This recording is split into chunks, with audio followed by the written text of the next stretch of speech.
Welcome to Directionally Correct, a Felix podcast with Cole and Scott. Today's guest, nobody. There you go. There we go. I love it. Thanks to our sponsors, Pollinode. Harness the full power of organizational network analysis with Pollinode. With one-click data integrations and built-in relationship-based surveys, Pollinode enables people analytics practitioners to move from data to insights faster. To learn more and see why Pollinode is trusted by some of the most innovative companies in the world today, book a demo at pollinode.com/directionallycorrect. How do you ease into a podcast? That's a question I have yet to answer. Well, I mean, I think that you and I have better perspective on this than anybody out there because there's no one to really ask, right? And No. we can ask each other and we get each other's opinion, but it's not easy, right? It's not easy to like force conversation and try and guide it, etc. Well, that's kind of my first rule is it a conversation or is it an interview?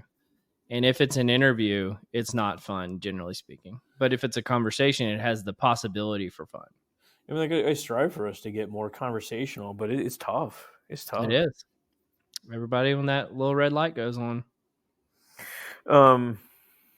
Yeah, it's like Hal from 2001: Space Odyssey. I actually watched that for the first time not that long ago. Really? I'd never seen it. I've heard like all the cultural references, never seen it. And then I watched it. I was like, wow, this movie is way freakier than I thought it would be. Like the monolith and all that.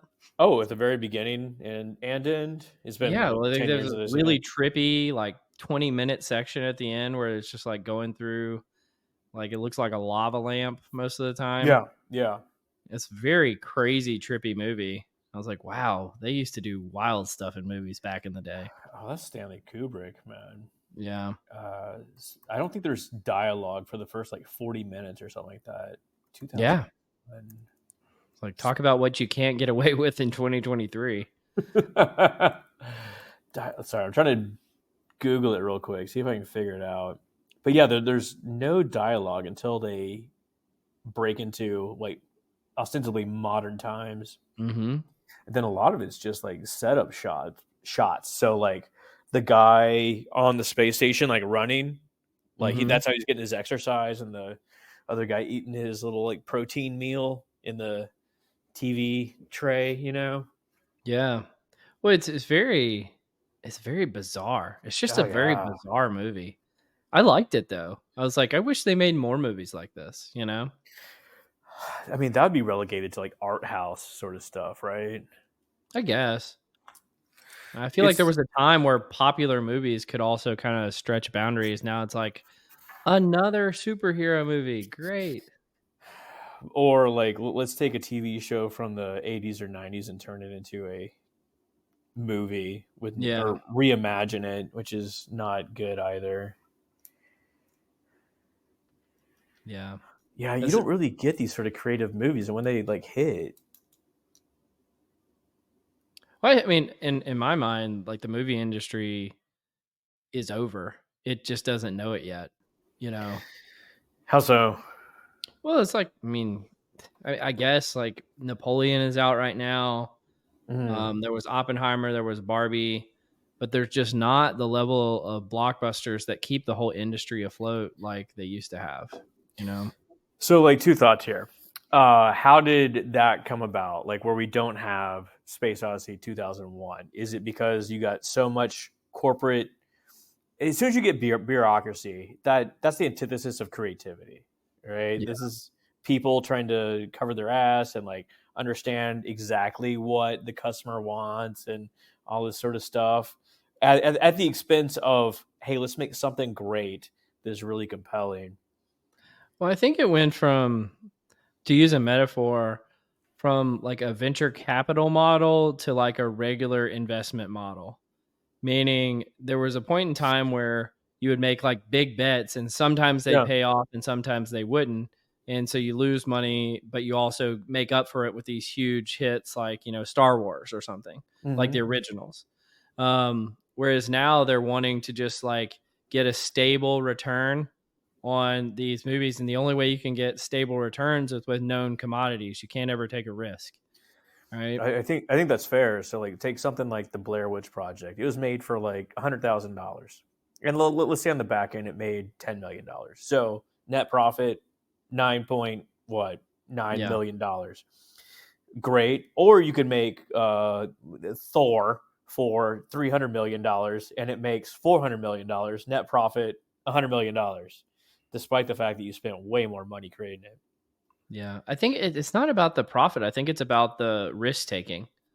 I think they just don't want to have the risk of potentially losing money. It's kind of like the whole like behavioral economics, loss aversion. People would rather, make less money but not have the chance to lose money than make more money and have a chance to lose, which again is kind of the venture capital model. I think that we've had a million discussions about, AI or generative AI.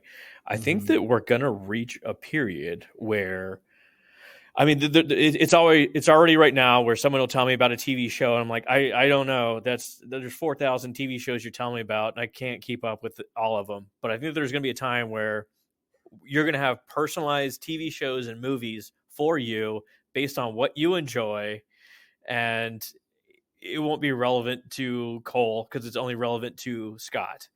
Yeah.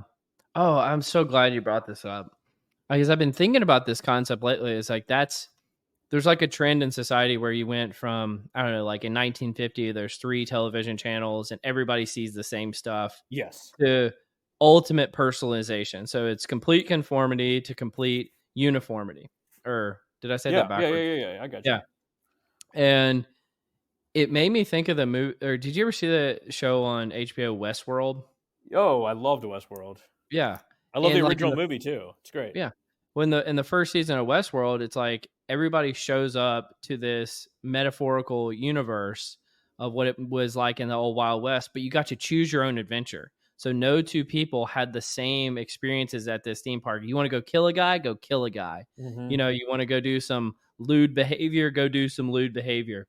But it really, and if you wanted it to be very like family friendly, it's family friendly. But if you wanted to be extremely X-rated, it's extremely X-rated. And so I feel like that's what's going to happen to all aspects of our life. It's like there's going to be no experiences where we all have a common understanding of each other anymore. I mean, that's the point that I was essentially getting at. I like this idea though, but because that social experience is partly why you would watch, say, The Office, because you can go talk to your friend about it. And wasn't Michael Scott really funny the other day? If we're all like segmented into our own reality, which we already kind of are, you lose that sort of social cohesion with other folks and relatedness. Yeah, I'll tell you, I've been going down this rabbit hole lately, and it makes me realize this fact of about all the UFO stuff. Wait, what? Yeah. Exactly. It's like if you ask like 8 out of 10 people walking down the street, have they heard like what's going on with all this UFO stuff? They would have no clue. But there was like all these congressional testimonies about like maybe like UFOs are real, maybe the government has them in their possession, and I've been going deep down this rabbit hole. But the thing is, from like it's Roswell, not generalizable. 1945. They're actually speculating that the government has had crash UFOs ever since Roswell. It's very like, again, I'm very deep into this right now. It's fascinating to me. I love conspiracy theory, Cole. This is great. But it's not a conspiracy theory. It was literally testifying before Congress. Like these are real things that are really on the news. But my point is not about UFOs. It's about fragmentation. There was a point in time where, if there was a bombshell testimony in front of Congress, everybody in America would have heard about it. Yeah. Whereas right now, it's only if you have interest in this space that you've heard about it. And so you can talk to, a person off the street and they'll be like, oh yeah, we're about to find out the truth, man. Capital T, UFOs are real, man. And then other people are like, what are you talking about? And so it's a very interesting phenomena. Yeah. I mean, like when our parents were, middle age or what have you, Walter Cronkite was the voice of the nation. That he would deliver the news, and everyone essentially had that same, source of information. But to your point, now with social media, Everyone's algorithm treats them differently. So quite literally, the people on the left and the people on the right can't talk to each other Yeah. because they get different news. And also, to your point, the news becomes so fragmented, it'd be hard to develop any sort of like uprising or, cohesion around the Yeah. truth because Just like it doesn't cohesion of relate like, to everybody. Yeah. yeah, general sense of what's going on. Like, what are the facts? What's happening? It's tough to find. I don't know. I mean, Stanley Kubrick, he was also the one that everyone thinks that faked the moon landing. So, I mean, we're coming kind of full circle here. Maybe. I don't know. I Have don't you know ever much seen about that? that. It's wild. Like The Shining. He directed The Shining, Stephen King novel, and there's all sorts of great. There's a movie called Room 272 that breaks down Mhm. all the conspiracy theories in that movie. It's fantastic. But there's a scene where I think his name is Bobby. I can't remember, but he's like playing with toys on the carpet, and The Shining starts happening, or like it's Mhm. like the creepy music anyway. And he's got a rocket ship. Sweater on, and he stands up, and everyone's like, okay, that means that Kubrick's telling the world that he actually directed the falsified the moon landing, and this is That's him trying wild. to explain to the world. I'll be honest, I've never seen The Shining. It's another one of those movies where I've only seen it the pop culture on like Family Guy or something, but I've never actually seen the real thing. Number one all time, best movie ever. Really? Yeah, Okay. Well, maybe in 20 years, like Stanley Kubrick's movie, I'll see, or like yeah, the yeah. 2001, I'll see it. In fairness, I think that came out like in 1969, so he got a little ways. Got a little ways. Okay, that's good. Well, hey, we made it another 6 months, so congratulations. Did Well we? done. Yeah, Wow, white knuckling it. white knuckling it. We barely made it by, but I was curious if you wanted to do a look back on some of your favorite moments over the last 6 months. Any guests? Any things you wish we would have talked about but didn't, or any special moments? Anything funny? I don't know. No, Let's not hear it really. all. I'm good. I can Okay, move on. cool. No, I kid, of course. I kid, of All right. course. No, boy, it's amazing. Like to think about like all the people we've talked to. Yeah, some of the highlights for me was like Doug Shagam, the Campions. They were great. Mm-hmm. Yeah. Fred Oswalt. Like I've only talked to him like once or twice at conferences, but like he was a ton of fun. Yeah. Dude, he was fantastic. I will say he did. I think he's just outside the window the last 6 months, but still, I'd love to give him a shout too. And Who's I don't know. that? Did you have a favorite or Fred Oswald? I think Fred. you. Yeah. Oh man, they're all my babes. Like how can you pick one over the other? Well, I definitely liked them all. I would say I actually thought Doug was probably my favorite. I think he might be the most likable guy on earth. like, I I like he's just so nice, and I'm like, okay. And it was very informative too. He's clearly a very intelligent guy. I was like, man, this is fantastic. So I I, really I enjoyed that one. I took two things away from the Doug conversation. Like, well, three things. Like, yes, he is like just a lovable, nice guy. But one thing is, he said that he would teach me the double bass drum pedal, which Yeah, which feels like insane. And two, I just love the idea of him like sneaking onto the golf course in the middle of the night to get a few holes in. yeah. I mean, it's crazy to go on the golf course in the middle of the night. Like, it's like, and I think he's in Florida. Is like an alligator going to get you? I mean, come on. Like, well, I'll say this: some folks, there were some other interesting moments. Like, I feel like Nicole Lettich. I learned a lot, like a lot of new concepts from her that I wasn't familiar with, but I thought that was really cool. The other Yeah, two other people that I thought I was kind of kicking myself. I wish we could have had them on later. Was both Guru and Charles Handler once the President Biden's AI order came out and the European order that came out recently too. I would love to have people with that background on to kind of explain what's going on and what are the pros and cons and all of that. That would have been fantastic as well. well, I mean, like, I don't think that there's any rule against us having the people back on again because this is going to Oh come yeah. up more and more frequently, right? Like, Yeah. as people figure out what even generative AI is and much less how to wrangle it or how to Yeah. use it. We're going to need more of these sort of conversations. Well, it's fantastic to have people on like the Campions you mentioned, like really premier researchers, and then the Paul Sackett one. I mean, goodness gracious, he's doing some of the most impactful research that's going on out there. And then, cool people like Dan George. Dan was awesome. I thought he was a fun guest. So, yeah, I think we just had a Absolutely. really great slate of people. So, like Paul Sackett, like I think that he has stumbled upon something really insightful, i.e., that the previous study. Why am I freaking blanking here? Schmidt and Hunter. Schmidt and Hunter, they did not use corrections appropriately. So he identified a method to better correct that data. I'm still not convinced that cognitive ability doesn't work for knowledge jobs. I think it's going to be like wildly predictive. It's right there in the title, knowledge job. Oh, we're coming back to that later in this episode. I've got a treat for you that I think you'll appreciate. Okay. So I'm glad you teed that up because i.e., like Cole and I haven't talked about any of this. If it doesn't show. The Cole and Scott episodes, they're the best because they truly are completely improvisational. Like we have a very loose understanding of what either of us are bringing to the table.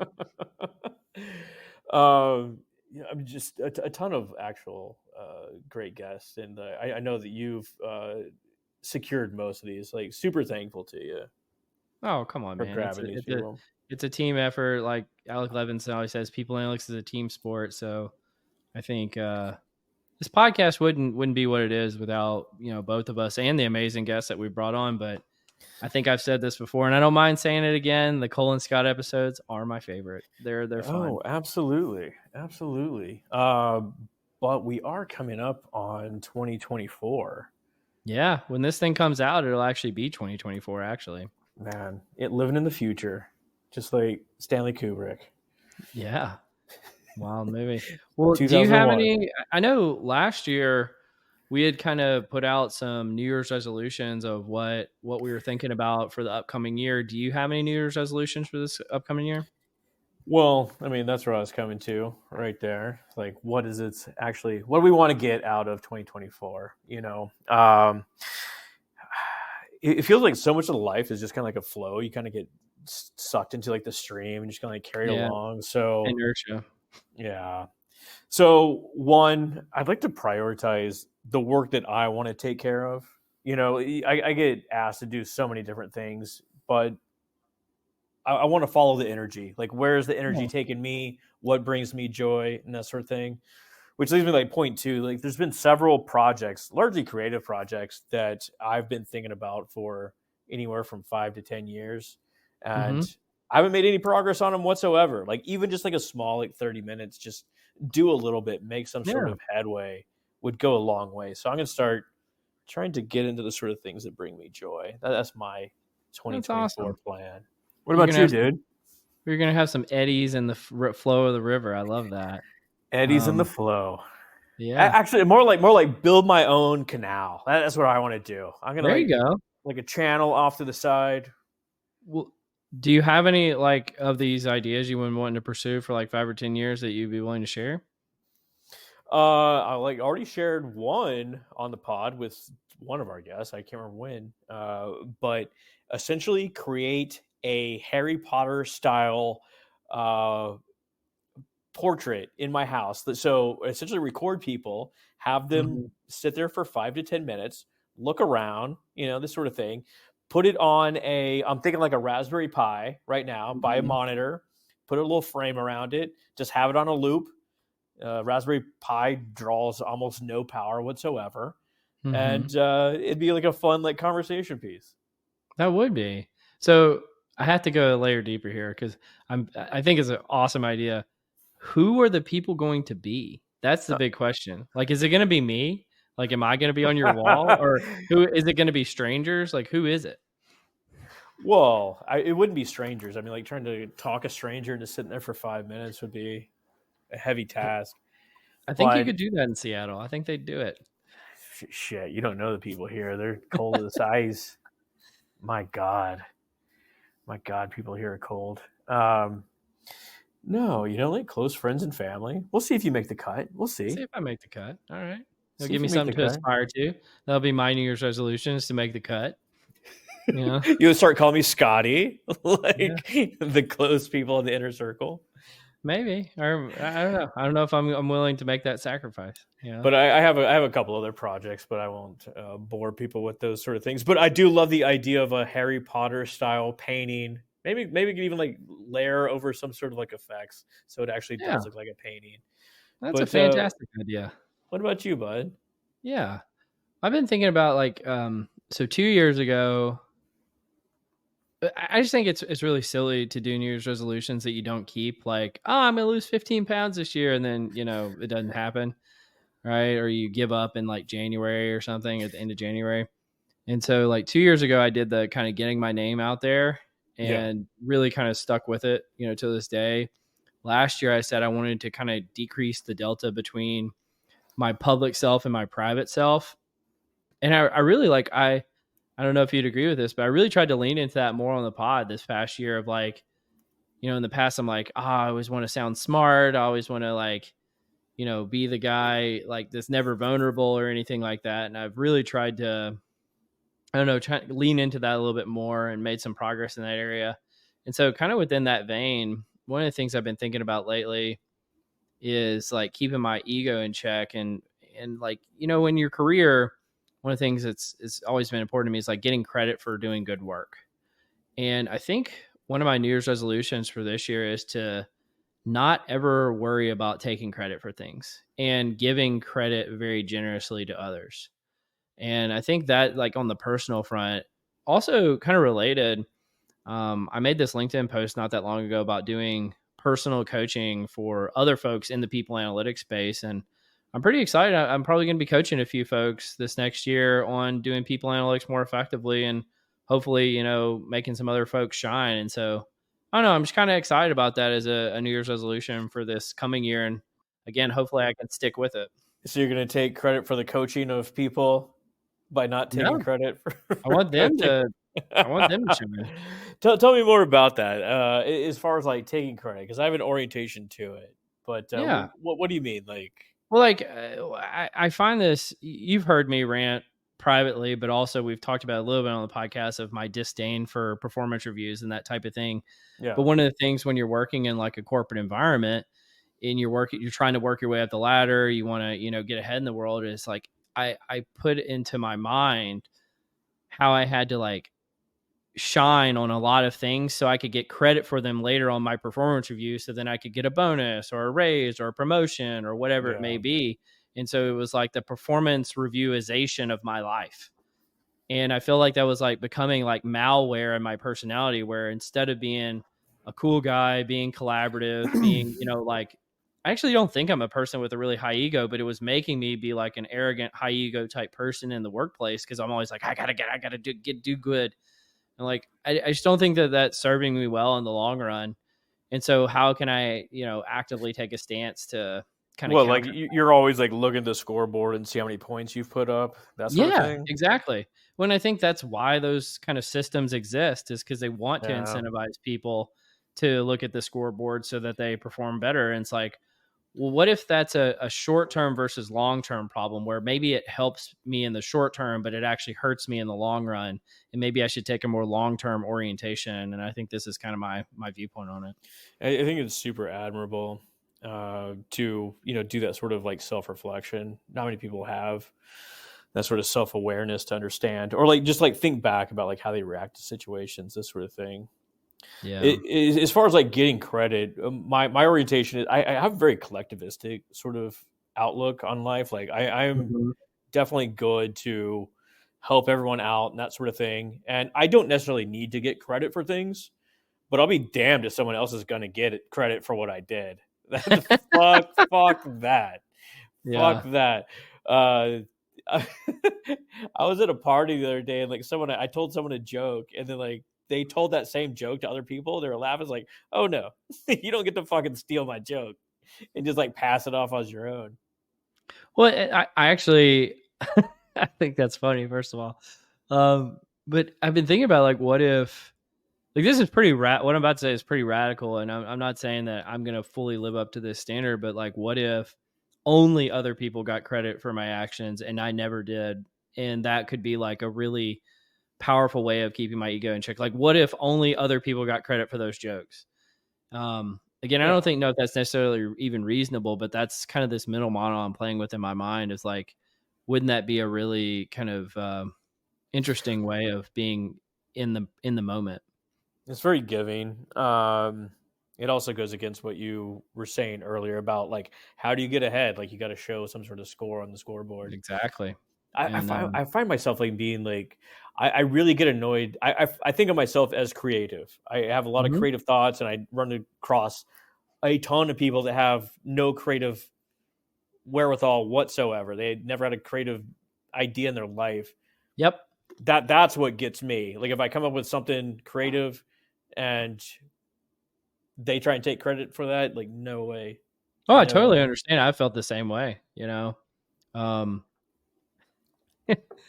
Yeah, it's definitely it's taxing, especially if it really benefits them kind of at your expense or something, you know. But I don't know. It's like the mansplaining of taking credit sort of orientation. Yeah. Like, I said it, but I said it with like a little arm motion. and therefore everyone like, oh yeah, so smart over there. I had more onomatopoeias involved. What's that? Is that a word that sounds like another word? Boy, I haven't heard onomatopoeia. I thought that was a word that was like bam or splat. Is that what that is? I can't remember. Maybe I'm using that incorrectly. Oh man, where's spell? Oh well, this is me being vulnerable. Onomatopoeia. Oh boy. The naming of a thing or action by vocal imitation of the sound associated with it. You're right. Buzz, hiss. Yeah. See? There you go. Look at you. Check out the big brain on Cole. I give you credit for all of it, man. You get there's nothing creative there. Yeah. I mean, we've been so positive in this past like 5-10 minutes here. But, you want to be negative? I want to be negative. Let's balance this out. Let's keep some harmony. Give me like your 3 annoyances. It doesn't have to be related to, Christmas time or 2024 in general, but like, what are 3 things that annoy you in people? So I came up with like 20. I love this. I started doing like a factor analysis of all them. Like, you got to group them. You got to group them together. Yeah. And so, like, one of them was what I would call just like lacking common courtesy, right? Okay. So, like you text somebody, they don't text back, or they cancel a meeting last minute, but they don't like email you why, and then like just like little basic things that it's like all it would take was 5 seconds, just be nice and treat me like a human being. I think those things are eroding too in society. Yeah, exactly. And then sort of similarly, like a lot of my pet peeves fall within like this kind of vein of like people thinking their time is more important than mine. Yeah, right. absolutely. Like they're just like, oh yeah, we need to move this because of my schedule. I don't mind doing that like once, maybe even twice, but if we have to move every time we connect because of your schedule, it's like we're not you're not prioritizing me. And I think that kind of fits into the last point, which is like any kind of behavior that treats human beings as fundamentally there's like unnecessary hierarchies. I don't necessarily have a problem with hierarchies, but like if you create a hierarchy where it doesn't need to exist, where we really are just peers or we really are just equals, and you're treating it like we're not equals, that really grinds my gears. Give me an example of that. I don't fully understand. Yeah, it'd be like, well, let's riff off the credit thing from earlier. It's like, let's say you're on a group project and then somebody like steps up and takes credit for like the whole thing. Yeah. It's like they were like leading the project. It's like, you weren't leading the project. This was a group. This was a team effort. And so it's like they're creating hierarchy. You did very little. Yeah. And so it's like creating unnecessary hierarchy. It's like, no, we're all equals here. And you're treating it like it's not that case. I don't know. What are yours? Like, do you have any pet peeves? Boy, you spurred like a bunch of different thoughts, but I think that all of mine relate to having your time wasted because other people's time is more important than your own. Mm, yeah. Uh, I will say I will get to the actual points, but you mentioned uh, the niceties in life. The other day, I was walking up to the door of a building, Mm-hmm. and I held the door for this guy to come in. Like he's like kind of lagging behind me, so I held the door for him. Yeah. And it's a double door, and like the other double doors, like maybe 10 feet in front, and someone had gone through and it was closing. Mm-hmm. Okay. Another important point: the guy didn't say thank you when I like made extra effort to open it for Yeah. him. And he's walking through, and that other door is starting to close. And I was like, okay, so he's gonna grab it for me and let me through. Yeah. He did Nope. this like James Bond like thing around the door, so he didn't actually touch it.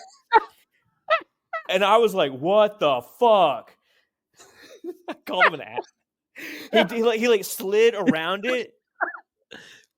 See, this is And he's like now facing me through the glass door, looking at me, and I'm just like mouthing like fucking asshole. See, this is why the Cole and Scott episodes are the best. Oh, I was livid. I was even better. So you got to go through like what we'll call an area and go to the elevators, and we both wound up on the same elevator together. Oh, And I was just karmic staring. I was justice. just fucking staring at him. It was great. I loved it. I absolutely So, loved it. was there any contrition, like from the person? Did they recognize you? Nothing. It was complete, like sociopath level.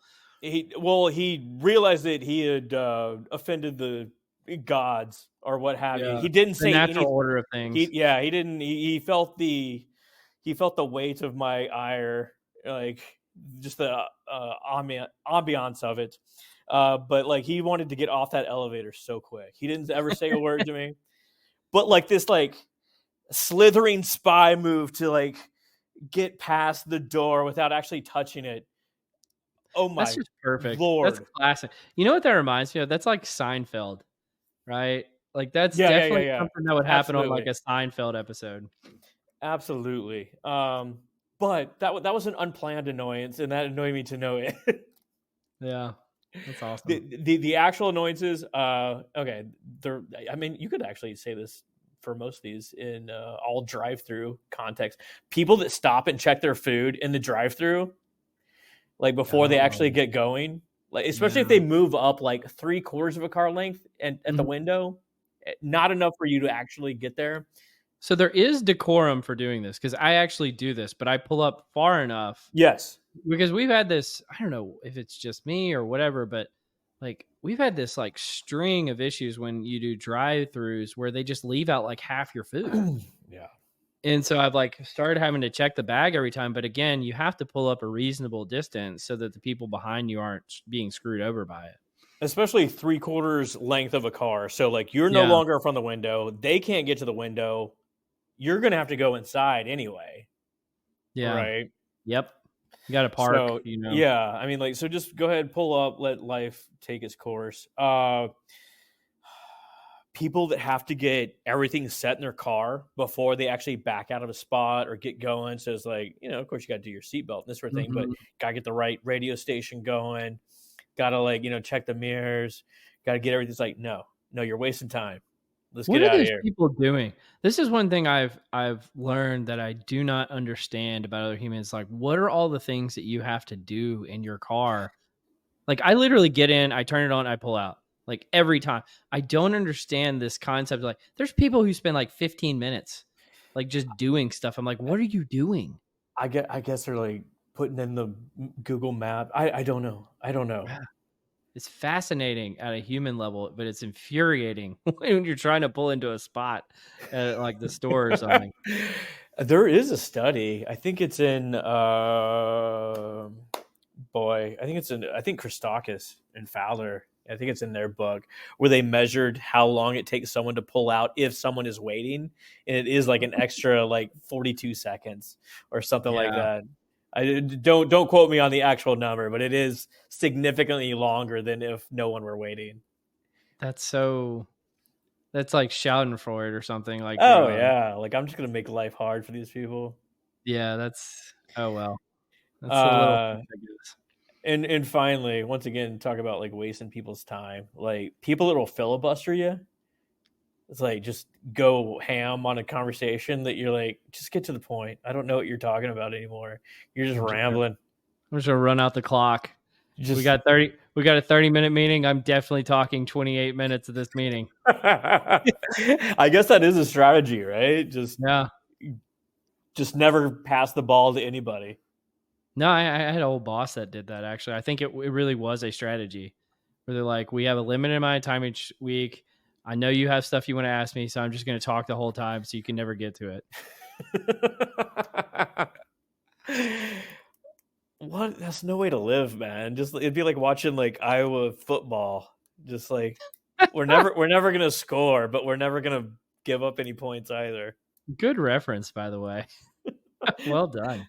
I watch a lot of football. Football. Absolutely. Oh no! Like there's people that will trap you, and like you're like, like move left, move right. No, like or like you try and change the subject, and that really pisses them off. Well, this is not a pet peeve, but I'm curious what your thoughts on this. You ever meet people and they talk too close to your face, right? Close like talkers, yeah, close talk. Like they just get in uncomfortably close distance, and they see it as like a sign of intimacy. I like, what are you doing? Like, if I can smell your breath, you're way too close. Like, what's going on? I've known people that will like essentially like hover over you. Like you say you're sitting at your desk and like they will come and put their chin so it's essentially like over your the arching over you. And you're like, what? Do you think it's like a dominance thing? Like, are they trying to like, you're like, what are they doing? I will be generous and say that it is not a cognitive process. It's definitely a cognitive process. I will say it's not it's an awareness issue. I don't think that they are aware that they're doing that, but there may be some sort of like evolutionary, like deep some gorilla factors going on. Some sort of like deep evolutionary shit going on in their like amygdala. Like I'm gonna like lure over this person to show my dominance. I'm gonna dominate you. Yeah. Well, that's a lot of pet peeves. Yeah. So. Anyway, that's happy times. Happy 2024. Well, I don't know about you, but I've got like 20 different articles to talk to you about today. The Nerdery. Do you want to go to that Sackett one though? We were just talking about earlier. We can talk about it. Like I don't know anything about it. Well, unless you're talking about Sackett's article. No. I found one I want to share with you. I thought about texting it to you, but I was like, I got Christmas come early for Scott. And I'll be honest, I'm not sure I know who this company PCI XS is, but they have this article titled Sackett et al.'s revised meta-analysis estimate for general cognitive ability and job performance. Much ado about nothing. And so what they go, there's a lot to it, but I'm going to skip to a part where they're saying the case against Sackett et al.'s revised estimates for cognitive ability and job performance. One is that they're showing that there's a high correlation between cognitive ability and educational attainment. And therefore, when you're using educational attainment to select for jobs, you're just getting cognitive ability. That makes total sense. The second one is a sizable relationship between employment interview performance and general cognitive ability. I think this is the more, I'll call it like damning of the examples, because what Sackett's article is recommending is that structured interviews are actually the most predictive. Well, if there's this sizable relationship between interview performance and cognitive ability, perhaps that's another issue. And then the last, and I think this is the point that you've made a few times, is the complexity of the job that the individual occupies tends to be commensurate with their cognitive ability. That's sometimes called the gravitational hypothesis. And they go into a lot of things, I think, somewhat to sort of just attack Sackett et al., which I don't necessarily agree with. But their concluding thought, which I do agree with, is cognitive ability remains the single best predictor of overall job performance for medium to high complexity roles. And I was like, oh, this is going to be a little catnip for Scott. So how do you react to this? Initial reactions is like, yeah, that's exactly what I would expect. But boy, there's so many directions to go. So the earlier points relates to positive manifold, which dates back to Spearman, created Spearman's G. So that's the general idea that there's an intercorrelation between all the different cognitive tests. So, like if you're good at spelling, you're probably good at mathematics, which means you're probably good at geography, which good at whatever. Which makes total sense. So, like, if you're just like essentially trading one predictor for another, if you're talking about educational attainment, or if you're talking about interviews, this sort of thing. Anyway, sorry, I'm like my mind's going like 40 different directions. No, it's fine, man. I think that Sackett is absolutely correct for low skill jobs, that we've made those jobs a lot easier. So think about like a cashier at McDonald's. So it used to be like you had to like type in, I don't know, $1.50 for a burger. Now you just hit a picture of a burger on the thing, right? It's like that's way easier. It's no longer that much skill involved. But I think it also, when you talk about high skill jobs at the top of like say organizations where decisions need to be made, you're going to need judgment, which relates directly to cognitive ability to incorporate various sources of information, dealing with various sorts of personalities. All these sort of things relate to your ability to process information and make sound judgments over time, which is ostensibly the definition of fluid intelligence.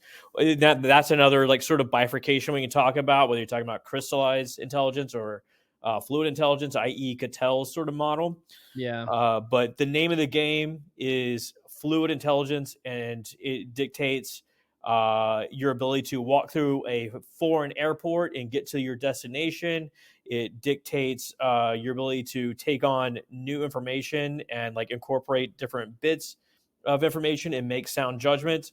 There's all sorts of research that shows that if you're in a job that requires more fluid intelligence than you actually have, you will actually slide back in your career down to a job that is more commensurate with your abilities. People with low fluid intelligence are more likely to die because of like they're in accidents, because they make poor judgments, all these sort of things. It all kind of comes together in this fact that yes, intelligence is still important for jobs that require judgment. Well, my motivation for this was just one of the things I've seen. I think Sackett's research is probably some of the most important that's happened over the last 10 or 20 years.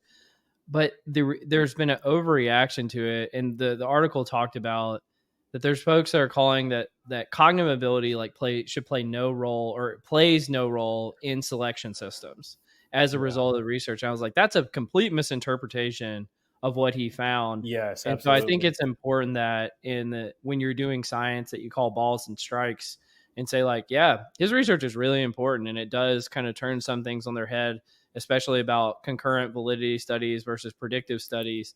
But what it doesn't do is say that there's no role for cognitive ability, especially into medium and complex jobs. And so I think you and I are kind of on the same page with this. Yeah, and like once again, like Sackett did a great thing by first like pointing out that the methods were flawed in the original research, but two, also incorporating intelligence data that isn't from the 1950s. Like we got this data laying around. We can update these sort of data points. And three, sparking discussion about these sort of things. So it's great to revisit the Schmidt and Hunter, not just necessarily hold it up, or any research. I'll make a broader point. Not any research is without the ability to pick it apart and try to find a better model. Absolutely. But do you want to stick on the vein of cognitive ability for a second? Sure. I thought this was fascinating. This is actually something I sent to you a while back that we never got a chance to cover. Some research from some folks at Carnegie Mellon, I believe. I like this where like Cole's bringing research to me. It's usually the other way around. I know. I got some chops, man. You got your shit.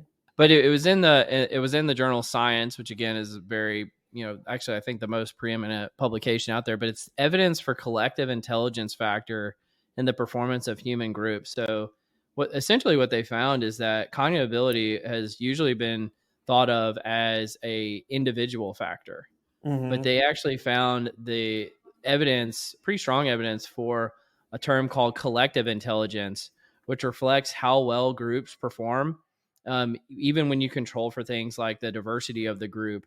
And I thought this was fascinating in terms of, you know, like if you're really wanting to have strong team performance or strong departmental performance or strong organizational performance, that there is such a thing as collective intelligence, and that it does play a role to the performance outcomes of such as they found for income and academic achievement, which I thought was very interesting. So I don't know. I thought you would find this one interesting as well. That is interesting. So by collective intelligence, I assume that they're talking about knowledge sharing between teams or within teams, rather, right? Yeah, I think they're actually aggregating kind of the individual intelligences of each member of the team. Well, I mean, that's if you get to like I may be misinterpreting it, but that's I thought what they did. No, I totally get it. Boy, that's an interesting question as well that comes up when if you ever start dealing with like teams research, like okay, Well, so they here's actually a look at team. it in three ways. They have this collective intelligence, they have average member intelligence, and then maximum member intelligence. Yeah, this is where I was going to go as far as how do you actually aggregate these sort of teams and what they're trying to get to. So, is it the average level across different groups? Like, say, forget Mhm. intelligence. Say we're talking about like sentiment of their manager. Like, are we have an overall average job and satisfaction, or is it in certain cases like the maximum ability is exactly what you need for team performance, right? uh, Everyone relies on the good enough. Like I guess if you're like a golf round and you just take the best to the hole, something like that. That'd be essentially example of collective maximal team Yeah, sort performance. of. Yeah, it's like a scramble. Yeah. Yeah, absolutely. But I really don't understand what they mean by this sort of collective intelligence if those two things are off the table at this I think point. you aggregate everybody's intelligence together is what they're Just sum doing. it together, Yeah. the overall sum. Mm-hmm. I guess if you use like average, you would like take into account the number of people on the team as opposed to. Yeah. Uh, my mind immediately goes to what is the purpose of the group and what are they trying to achieve from an outcome. So, Mm-hmm. from like a network perspective, you often think of like diverse opinions as a good thing, you know, Mm-hmm. and it is great for arriving at a correct decision. So we take in all these different factors and you know, echo chambers can be burst apart because we, take into account different perspectives and people can like rip these apart, etc. But it's really slow. It takes a while Mm-hmm. for people to battle it out. If you really want to get something done, but don't necessarily care if it's right, or you want to be right enough, you want it done now. You need like a homogenous group, a group that has severe groupthink. They've worked together before. They don't want any new ideas. We're just going to work together and get it done. So I mean, like, there's all sorts of different factors to what teams are, how to aggregate it, and what they're trying to achieve. This is clearly your first time talking about this. So, Other than that, I have no opinions. Absolutely. Well, do you have anything that you want to cover? Otherwise, I've got some more catnip for you. I got a lot of things too, but here I'll just Let's hit on some, man. we love giving back. We love giving back. Let's see if I actually have this up for. Here, I'll just read it to you. It doesn't matter. Okay. So this paper identifies the ideal study regimen for exams, right? And the study regimen that they propose, or it shows the best overall results, is 1, study before bed. Okay. 2, sleep. Yeah. And 3, do a short review when you wake up. That sounds fantastic. Long-term retention increased by 50%. It took less time overall doing that, which it flies in the face of cramming. I'm going to study all night. No, it's bullshit. Yep. Not working. Never works. You didn't get the good sleep. You didn't review in the morning. You didn't give your brain a chance to put it into long-term memory. Absolutely. I will say. Which does call into question the value of a college degree if every exam you had in college you crammed for, and therefore none of it was converted into long-term memory, did you actually get any value from this experience? I mean, like, what is the value of a college degree? It's essentially to show that you can show up to the same place 4 years in a row. You can perform reasonably well. You can get your work done on time and have enough wherewithal to complete it, right? Yeah. And hopefully you learned something. And But that's secondary. yeah. That was always the question. Like, oh, they're going to teach you what they want you to know on the job anyway. So I've got some more for you. It's sort of on the vein of Were you a crammer? Did you cram? not really. I mean, I don't know how to say. Like, I definitely didn't follow what you just described, but I had my own kind of method. Yeah. So I just like when I was reading before class, I would highlight everything, Okay. right? And then I'd cover that in the class, and then before the test, I would just read through for like 2 days. I just read through everything I highlighted, right? Yeah. Like 2 or 3 times, and then I take the test.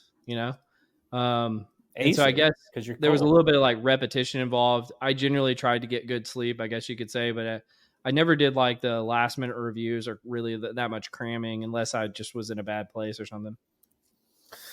What about you? You know what really worked for me during comps, where I think it was like 425 citations that I dug up, something like that. I had sticky notes all over my house. I think I've talked the method of loci. Some people call it memory theater. I was thinking like undergrad, not like comprehensive reviews. Oh, undergrad, that's a different ballgame. If I could go back to undergrad now, I would dominate. I would absolutely dominate. Yeah, like I'd be a Rhodes Scholar. I don't want to say like, because I mean, again, I did just go to Louisiana Tech. I didn't go like some Ivy League institution or something, but they got the same books there. Yeah, I got the same books. So, it wasn't that hard. It's just not as hard as people like. I remember being in high school and we had these teachers, and they'd be like, "Oh my god, when you get to college, it's going to be so hard." And I was like, "It was not." It just means that now I can skip class and no one bugs me about skipping class.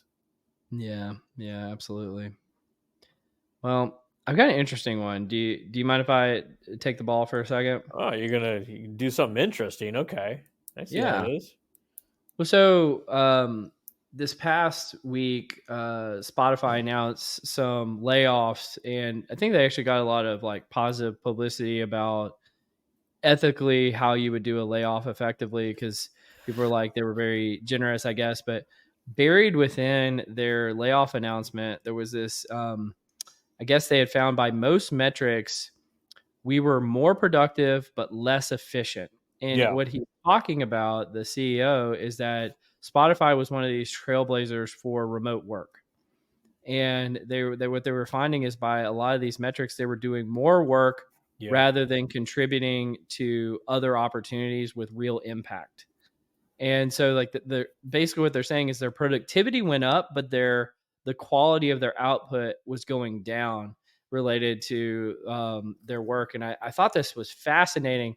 First of all, because what we've talked about before of how difficult it is to measure productivity and measure the impact of that productivity. But second of all, I guess they have some sort of metrics that are showing that, you are more productive when you work from home, which we've heard 1,000 times. Oh, I'm more productive when I work from home. But it doesn't necessarily mean that you're making a real impact with that productivity, which I hadn't heard this before.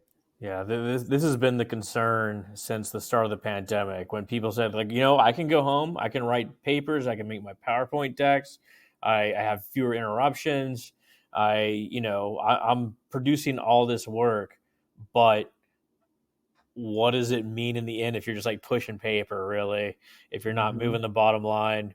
And this is where like the collaborative aspects of coming to the office and, people, bouncing ideas off of each other. That's where it really comes back.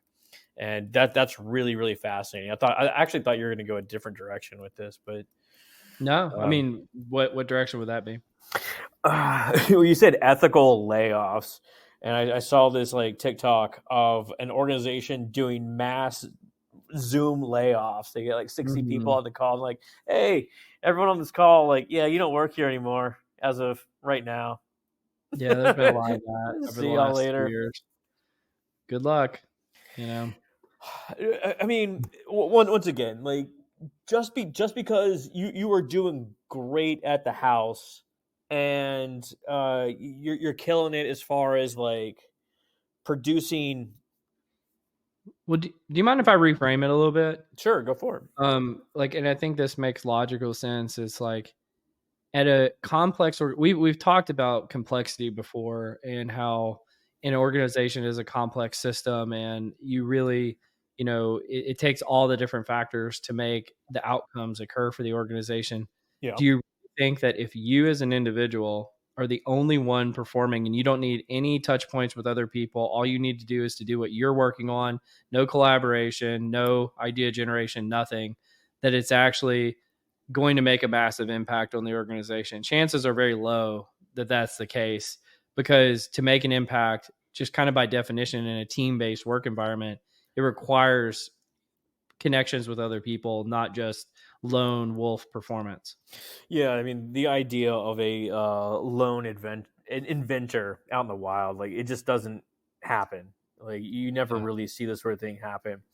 I will say there are situations, say for engineers, researchers, creative types, where you want them from a network perspective to be on the periphery of the network and not deeply involved Yeah. in a series of conversations, because they need to work, they need to Yeah. function, and they need to actually bounce around. And if you get too close to the center, you're subject to groupthink and all these sort of motivations that just are antithetical to actually producing your work. So there are situations where you want that, but yes, everyone needs connections to refine their ideas. See, and this is why I love how your level of expertise in a lot of these spaces, and you can just kind of recall it. Maybe it's your mind palace with all the sticky notes that enables you to do that. I've been watching Sherlock lately, rewatching Sherlock lately. He goes Is to it his good? mind palace. Oh, it's fantastic. Okay. Is that the one with Robert Downey Jr., or is this a different one? Oh no, it's it came out maybe like 10 years ago on BBC. Okay. But yes, they did have a second one. Cumberbatch. Benedict Cumberbatch. Yeah. Cumberbatch. Big. I don't know. It's only like 9 episodes total. I think it's like 3 seasons of 3 episodes or something like that. Nice. What you got for me?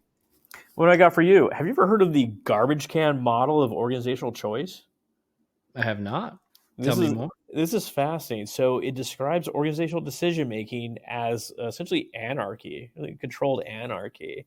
So there's situations where there's like no guidelines, the understanding of technology is unclear, and there's fluid participation in the actual organization as people come in and come out. And so you have this situation where participants, problems, and solutions all come together in sort of a chaotic sort of system. And decisions occur when all 3 of these meet to finally come up with a solution, but it's not as clear cut as a lot of models would have you believe it is. Yeah, I like that. It's like what is called the garbage can model. Yeah. Yeah, because I think when it comes to organizations, you always have competing interests and different, individuals or groups, and it does take an incredible amount of alignment to make something major happen. I don't know if I've ever heard it called anarchy in the organizational context before, but maybe it does fit that definition. I don't know. It definitely feels like anarchy, especially when you get like in a seriously bureaucratic organization where like, hey, here's a problem. I would say bureaucratic is the right word, not anarchic. Like, I feel like anarchy is the antithesis of bureaucracy. I don't know. Like when it all comes together, it's like, okay, we got this problem on our hand, and we have a solution, but we got to get weigh in from Bob, and like Sue's got to get her shit together, and we got to wait for Steve, and all this sort of stuff. And it's like, the actual solution gets molded and people's perspectives are taken into account. And like maybe that's bureaucracy right there, stagnation. But the actual output, everything goes into this garbage can situation. Obviously, I think it was developed in like the 70s or something like that, and it never really took off for obvious reasons. People don't like the idea that my model of organizational choice is chaos. That's my orientation to maybe that's why so many cultures tend towards like consensus driven decision making. It's like how do you have an antidote to the garbage can model of chaos? Is you just have to have consensus about everything. I don't know. Collectivistic cultures go into Hofstede dimensions. Yeah, maybe. I don't know. But do you mind if I hit you with one more? Hit me with one more. Probably last one. All right, last one. Make it good. Make it good, Cole. It's a good one. I've shared about him a few times. So Vin Vishista makes some pretty decent LinkedIn posts. One pretty recently he put, increasing headcount is no longer the most efficient way to improve productivity at organizations. For the next 2 to 3 years, AI will be more significant in productivity driver than hiring, which he goes on to say further on in the post that that's actually like the first time in history where that'll probably be true, is that if an organization wanted to be more productive, they always hired more people. Yeah. Like even in like the Industrial Revolution, you still had to have people that ran the machines or the looms and like a warehouse or something. You still had to hire more people. And for the first time ever, you'll potentially see more productivity without additional hiring, or maybe even, layoffs and things like that. And so I thought that was fascinating that we are at this juncture in history where that might be the case. And I don't know why he says the next 2 to 3 years. I mean, presumably you would see that trend continue into the future. Everything's cyclical. What did Matthew McConaughey say? Like, life is a flat disc and we're just spinning on it. That was very Austin of you. I think he was in True Blood. True Detective. True Detective. Yeah, we talked about this before. Yeah. But yeah, everything is cyclical. So like this is the advent of like the Luddites who would essentially they saw the new machinery coming into town and like they would bust it up because they thought it was going to take their jobs and under penalty of death in England. But I think that AI is going to not only take jobs away, but also spur new sort of jobs. Yeah, I know we've covered that territory a lot before. I just thought that the fascinating thing here that we, as a society, we've never experienced this. We've never experienced the time, and so we actually don't know what the outcome will be because we can't look back into some historical example. Like basically, like all of our economic models and all of our historical like models of development of society are based on, especially at least in capitalistic societies, more people working and that being kind of a universal benefit to society. I think we just don't know what this is going to do. And I don't know. I just don't hear enough appreciation of that. I don't think I understand because I think that we do, or if history is a guide, that if jobs are taken away by a technology, then they're essentially new jobs are created in their place. Think about like the advent of like the automatic telephone interchange system. Like there used to be like tons of people that would just like, hey, who you calling? You calling Cole? Like, I mean, plug you in there, and like they all went away, but they were replaced by other sort of jobs doing things. I get it. We don't know. I mean, but prediction's the name of the game. Yeah, I don't know. I've just been thinking about this more lately. Of just we talked about AI a lot on here. I'm kind of almost to the point where I'm bored talking about AI. Yeah, I get that. But one of the things that I'm trying to do more recently, instead of like trying to make prognostications about the future, which again, your guess is as good as mine, is just using logic and to try to assess this out. And if the logic is true in this, because it may not be true. What if, AI actually doesn't make us more productive? Like that's also a possibility. We just don't really know. But if it does, and we haven't encountered this before, what impacts does that have? I think again, it's just unknown. I really am kind of falling into that camp more and more as time progresses.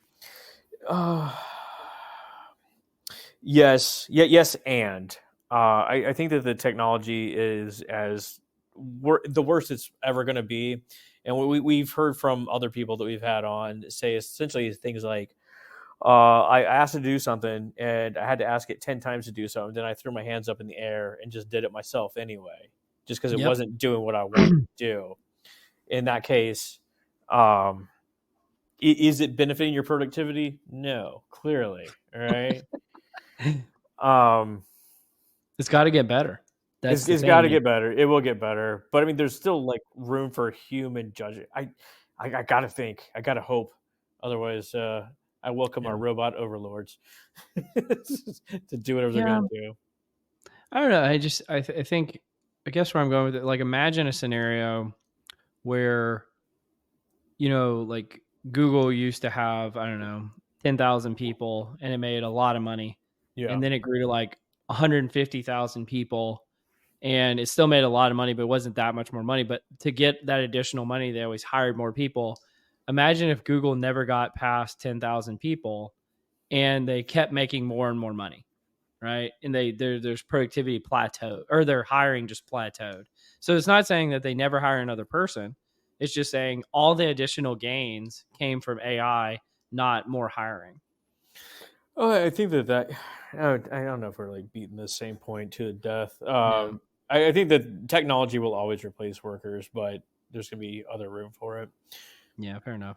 Dude, this has been fun. And let's have another good 2024 with the pod. Maybe we'll make it another 6 months. Maybe we won't. Who knows? Yeah. We'll come up with new pet peeves at some point, definitely. Exactly. All right, man. Well, I really appreciate you. And I think this has been a lot of fun. So thanks for doing this with me, man. Happy 2023. On to 2024. Absolutely. All right. Well, you've been listening to Directionally Correct, the People Analytics podcast with Cole and Scott. And today's guest, nobody.